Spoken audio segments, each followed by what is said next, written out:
Movie buffs, welcome back to the Movie Bay. This is D, and today we got a take 10 on Robert De Niro. So without further ado, let's just go ahead and dive in and take a look at 10 good movies from Robert De Niro, starting with Cape Fear. Let's go to the numbers first. Cape Fear came out in 1991. It has a 7.3 IMDb. It has a 128-minute runtime, pretty good runtime. Stars Nick Nolte and Jessica Lange, just to name a few. So basically, Cape Fear follows Max Cady, who was released from prison, and he had one goal, and that's to seek revenge on his attorney. Now, he did do what he stood accused of and served the time for, but he felt like his attorney didn't represent him properly. So he's out to get revenge on his attorney, who Nick Nolte played the role of his attorney. Fantastic movie. I mean, he stalked his attorney. He wanted to kill his attorney. He stalked his family. A really good movie. Now, I did not see the original, but from what I heard, this is better than the original. I do have the original. I just didn't get around to watching it, but this is Cape Fear. You got to check this one out. If you like thrillers with that's like really chilling and gripping, you'll really like this movie. Fantastic job. Max Cady, that character, Robert De Niro, brought a whole new life to that character. So that is Cape Fear. Next up, we're going to go to Casino. Now, Casino is right up there with it. Like when you talk about mob movies, Casino goes in that conversation every single time. Casino. So let's go to the numbers. It came out in 1995. It has a very strong 8.2 IMDb. It has a 178-minute runtime, pretty lengthy. You got Sharon Stone, Joe Pesci, James Wood, just to name a few. So this is about the Tangiers Hotel. Robert De Niro basically was sent by the mob to be the face of the mob at the Tangiers Hotel. But the people back home didn't want him to get too much notoriety. They didn't want him to get too big. They didn't want things to get too big. They didn't want attention being drawn to the Tangiers and the things that was going on. Again, a lot of mob activity was going on behind the scenes at the hotel. Joe Pesci character was sent to keep an eye on things. He started doing side hustles. He started getting into stuff. Fantastic movie, great ending. You'll love Casino. And again, it follows the same formula of movies like Goodfellas, like those type of movies. So typical Joe Pesci, Robert De Niro fare for the time.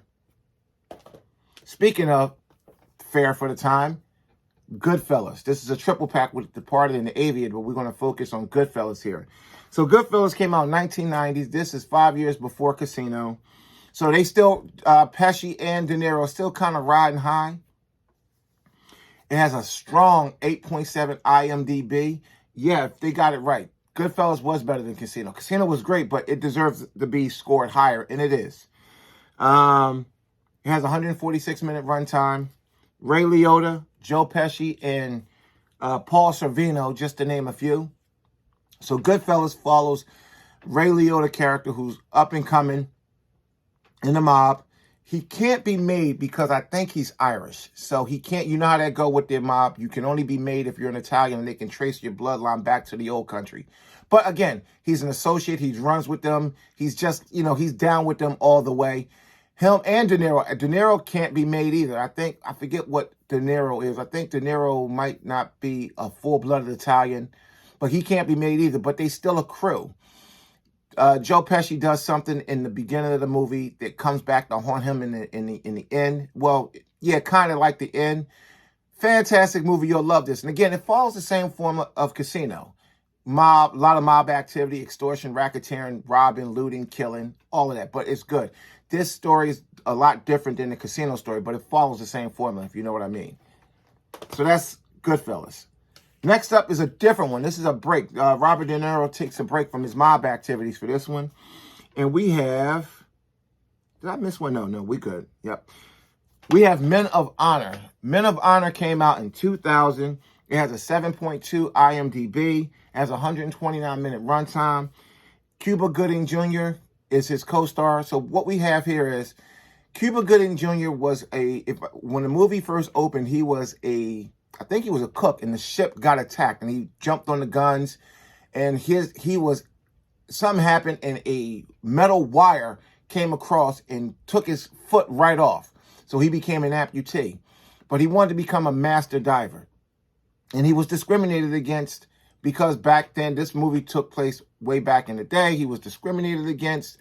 And then his injury on top of him being black, that kind of made it a little bit worse. So he wanted to prove to them that he could do it. And then De Niro, a great question. He said, "Why do you want it so bad, son?" He said, "Because they said I couldn't have it."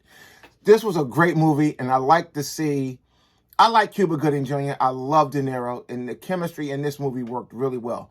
You will like Men of Honor. This is a great movie. Next up, we have The Untouchables. The Untouchables was a really good movie. I enjoyed the hell out of The Untouchables. So what we have here, it came out in 1987. It has a strong 7.9 IMDb. It has a 119-minute runtime. That's the sweet spot of runtime, 2 hours. Starring Kevin Costner, Sean Connery, Andy Garcia, and a host of others. So again, this follows the story of Al Capone and the Untouchables, Elliot Ness and his team. This story's been told a couple of times, but, you know, Robert De Niro brings a really ruthless and cold-blooded take on the character of Al Capone. Great movie. Next up, again, this one, De Niro goes back into his slime bag mode, and Copland. Copland came out in 1997, has a 6.9 IMDb.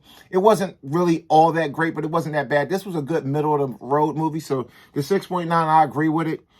It has a 104-minute runtime, sweet. It stars Harvey Keitel, Ray Liotta, and Sly Stallone. Great, great movie.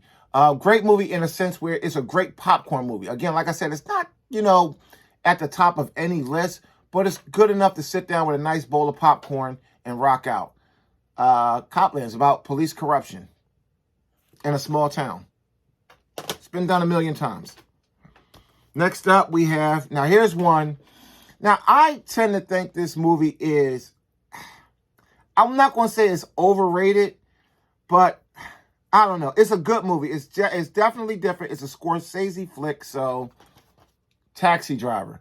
Taxi Driver is a pretty good movie. It's got a lot going on. It's, you know, when you think of Taxi Driver, you think about the Joker, the way that was shot, how it looks just dreary and dark throughout the whole movie. The tone is dark and slowed down.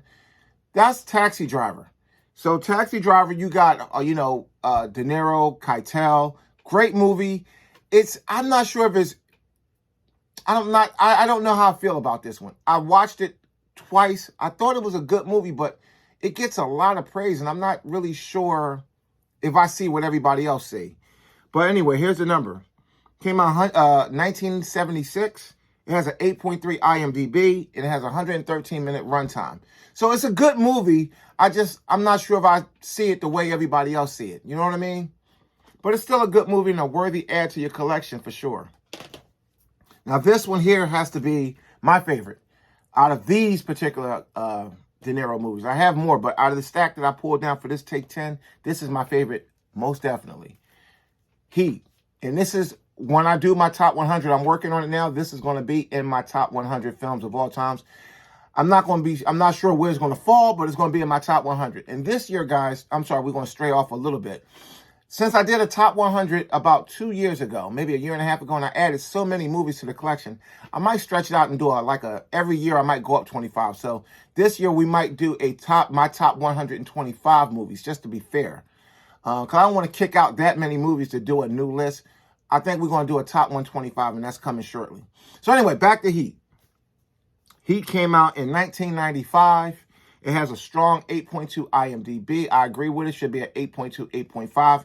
And I wouldn't have been mad if they would have gave this one a 9. I'll be honest with you. It has a 170-minute runtime. It is lengthy. Al Pacino, Val Kilmer, John Voight, Tom Sizemore, Ashley Judd. The list goes on and on. It's a lot of talent in this movie. Look, when you watch this movie, the shootout scene at the bank, if you see some behind the scenes, they shot this movie. I forget what type of cameras they use, but they use different cameras, high-end cameras for the time. And they actually recorded the sound live. They didn't add the sound in post editing. They did the sound live. So them gunshots you was hearing, They recorded that live as it was going down. They didn't add it in later in the editing. That's why that shootout scene is so intense when you watch Heat. Now, originally I saw Heat in the theaters and on DVD. I had it in DVD. I had it on DVD forever. But in this Blu-ray, I didn't watch this Blu-ray, but I have since watched it in high def and heard that sound. It's a lot different when you do it in a 7.1 setup, if this even have a 7.1 track. But I watched it on the streaming service. Fantastic movie, great sound, great visuals, great story. You'll love Heat. So Heat follows Pacino and De Niro's character on the opposite end of the law. De Niro is a part of the leader of a heist crew, and Pacino is the good guy. He's a detective trying to take him down, and De Niro knows he's just got to be one step ahead. And his line is, you got to be ready to drop everything in 30 seconds when you feel the heat around the corner. This is a banger right here. If you've never seen Heat or have Heat in your collection, I'm saying, yo, you tripping. You got to add this into your collection. That is definitely one of my favorite movies of all time. And it's probably, if not my favorite De Niro flick, it's right up there. But definitely one of my favorite. This is right up there with, like, far as movies that I really loved. It's close. This is right up there with 7. Next up, we have Raging Bull. Now, Raging Bull came out in 1980. It has a 8.2 IMDb. Yep. 120-minute runtime, and it stars Joe Pesci. So basically, it follows a fighter who has so much success in the ring, but he's also torn. He has a lot of issues mentally, like paranoia, jealousy. Put it this way, his success in the ring does not translate to his personal life. He has a tragic, horrible personal life, but he's very good in the ring. Raging Bull is an emotional roller coaster. It's a really good movie, a great story, and you'll love having Raging Bull in your collection. So wonderful, wonderful De Niro flick. Next up, last but not least, I wanted to throw something in there to kind of break it up a little bit. We're going to go to Analyze This. Now, this is the first time I saw De Niro do a comedy, and I liked it. And I liked the second one. Not as much as this one, but I did like Analyze That. That was also good, too. But we're going to talk about Analyze This. Analyze This came out in 1999. It has a 6.7 IMDb. I would have gave it at least a 7. It has a 103-minute runtime, not terribly long, and stars Billy Crystal. So basically, Robert De Niro is a mob boss who's having mental issues, and he just needs somebody to talk to. He's really going through a lot. So Billy Crystal becomes his shrink, but he becomes so much more. He's like bonded at the hip. De Niro, you know, it's a really funny movie. His crew don't really know what to make of this. They think their boss is losing it. Great movie, funny as all hell. Billy Crystal does a great job. De Niro does a great job. It's a very different movie from the things De Niro did up until this point. But since then, De Niro's done quite a few comedies that I thought was good. Meet the Fockers. What else? Meet the Fockers. I can't name them all off the top, but he's done quite a few comedies after this that I thought was really good. De Niro is very flexible. But of course, his more serious stuff is probably the stuff that people's going to remember him more for. But Analyze This is a good movie, and you need to check this one out. And also get Analyze That. This one is a little bit better, but both of them kind of go together. So that's my Take 10 on Robert De Niro. I hope you enjoyed that.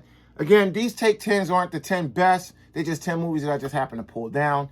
If you want to say anything in an upcoming video, if you want me to, you know, kind of tailor a video around something you want to see, just drop it in the comment section.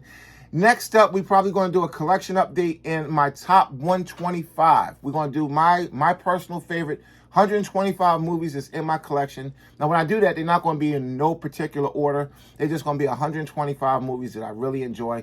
I might put the top 10 at the 10 and just kind of go from there. I'm not sure how I'm going to do it, but stay tuned. We're going to be doing that.